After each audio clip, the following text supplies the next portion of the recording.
If you're not familiar with it, Kobold Quarterly is a quarterly magazine dealing with fantasy role-playing, specifically Dungeons & Dragons 4th edition and the Pathfinder role-playing game. I read it specifically for Pathfinder articles because that's what I play. I tried 4th edition, but it really wasn't my flavor.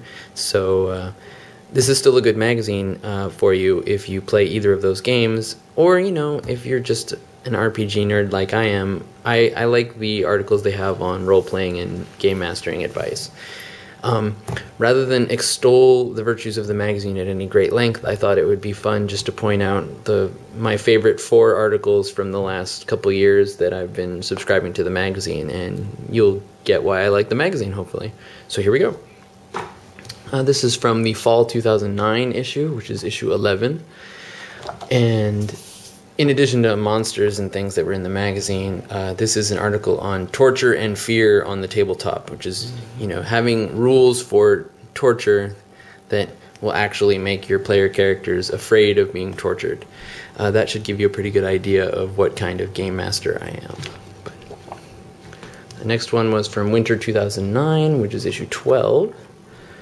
And this is just a fun article that I thought, but it was a first-hand account of a middle school drama teacher who adapted the Pathfinder role-playing game adventure Burnt Offerings and had their class perform it on stage.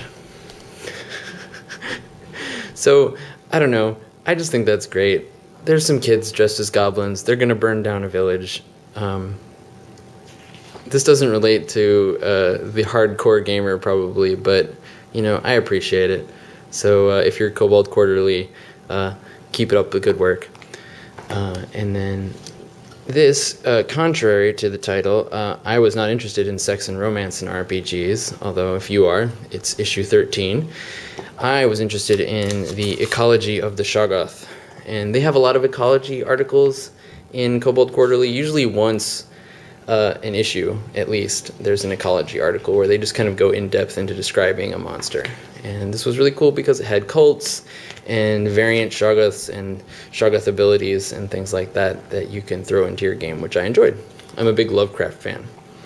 And last but not least and this is the article that when I read it, I decided I had to talk about Kobold Quarterly, was the Ask the Kobold letters page, in which they described at great length what types of magical items you can give to your pets. And you can't beat the illustration. So there you go.